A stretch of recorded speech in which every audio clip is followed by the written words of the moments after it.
আলহামদুলিল্লাহি রাব্বিল আলামিন মুরব্বি মুরব্বি আর রহমানির মালিকি ইয়াউমিদ্দিন।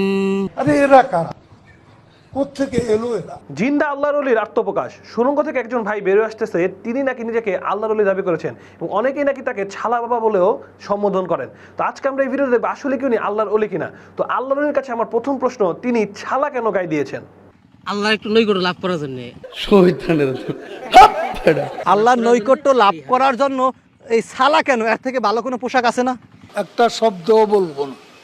এটাই ভালো পোশাক। এটা ব্যাস দিছে পীরে, এটা পীরের বাক্য মানতে বই এলো কথা। এটা ব্যাস, এটা নিয়ম।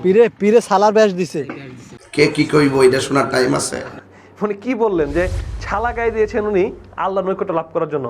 এটাকে কোথাও সাহাবী বা রাসূল সাল্লাল্লাহু আলাইহি ওয়াসাল্লাম করেছেন, বা আমাদের যারা ইমাম মুস্তাহিদ আছে তারা কি ছালা গায়ে দিয়ে আল্লাহর নৈকট্য লাভ করেছেন? না, তারা আল্লাহর জিকির আজকার করে নৈকট্য লাভ করেছেন, আল্লাহর ইবাদত করে নৈকট্য লাভ করেছেন। ছালা গায়ে দিয়ে কখনোই আল্লাহর নৈকট্য লাভ করা যায় না। আমার এই আল্লাহর কাছে প্রশ্ন, তিনি কি ৫ ওয়াক্ত সালাত ঠিকমতো আদায় করেন? নামাজ এখানে মনে করেন এই বেশি এখানে আমি যেটা বলছি, ফজরের নামাজটা বড় কঠিন না। তাছাড়া জোহরে ফজরের কায়দা পড়ে নেই, আমরা আসর পড়ি, ফজরে কাজা পড়েন। কায়দা পড়ি। নাউজুবিল্লাহ মিন যালিক, তিনি নিজেকে আল্লাহর ওলি দাবি করছে কিন্তু সে ফজরের সালাতই পড়ে না, ফজরের সালাত সে কাজা করে। যেখানে আল্লাহ রাসূল বলেছেন মুনাফিকদের জন্য ফজর এবং এশার সালাত আদায় করা কঠিন, যেখানে তিনি মুনাফিকের বৈশিষ্ট্য বহন করছেন, সেখানে তিনি আল্লাহর ওলি কিভাবে হয়? আল্লাহর ওলি আপনি একটু সূরা ফাতিহা তেলাওয়াত করে আমাদের শুনান ইনশাআল্লাহ। আলহামদুলিল্লাহি রাব্বিল আলামিন আর রহমানির মালিকি ইয়াউমিদ্দিন ইয়াকা না'বুদু ওয়া ইয়াকা নাস্তাইন ইহদিনাস সিরাতাল মুস্তাকিম সিরাতাল লাযিনা আন'আমতা আলাইহিম গায়রিল মাগদুবি আলাইহিম ওয়ালাদ-দাল্লিন।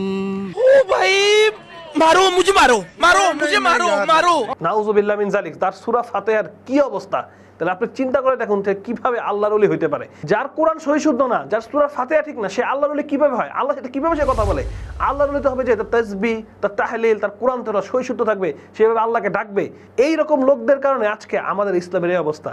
কিন্তু এই ব্যক্তির একটা দিকে আমার ভালো লেগেছে যে তিনি স্পষ্টভাবে সব স্বীকার করে ফেলেছেন এবং তিনি রাগেননি। আমরা অন্য ভিডিওতে দেখি যে এরকম প্রশ্ন করলে সে আল্লাহর ওলি বা সেই পাগল জিন্নাকে দাবি করে, সে কিন্তু রেগে যায় এবং সেই ইউটিউবার বা সে যে ভিডিও করেছে তাকে একটা খারাপ মন্তব্য করে। কিন্তু এই ব্যক্তি কিন্তু সেটি করেনি, সে সহজ ভাষায় বিষয়টি বুঝে নিয়েছে। তো আমার মনে হয় যে আশেপাশে যারা আলেম ওলামা আছেন তার পাশে যদি থাকেন, তাকে যদি একটু আপনার সাপোর্ট দেন, আশা করি সে ইসলামের মধ্যে ফিরে আসবে ইনশাল্লাহ। কিন্তু তার জন্য আমরা হেদায়েতের দোয়া করছি। এই ভাই আসলে কেন এগুলো করছে এটাও স্পষ্ট ভিডিওতে আসে নাই। তাকে বিভিন্ন ধরনের প্রশ্ন করা হয়েছে ইসলাম নিয়ে, সে সেগুলো সদুত্তর দিতে পারেনি।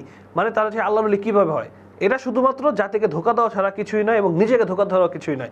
পরিশেষে বলতে চাই, আশেপাশে যারা আলেম ওলামা আছেন তাকে একটু সাপোর্ট দেন, তাকে একটু ইসলাম শেখান। আশা করি সে ইসলামে ফিরে আসবে এবং এই যে সে কাজগুলো করছে এ থেকে বিরত থাকবে ইনশাআল্লাহ। আসসালামু আলাইকুম রহমতুল্লাহি ওয়া বারাকাতুহু।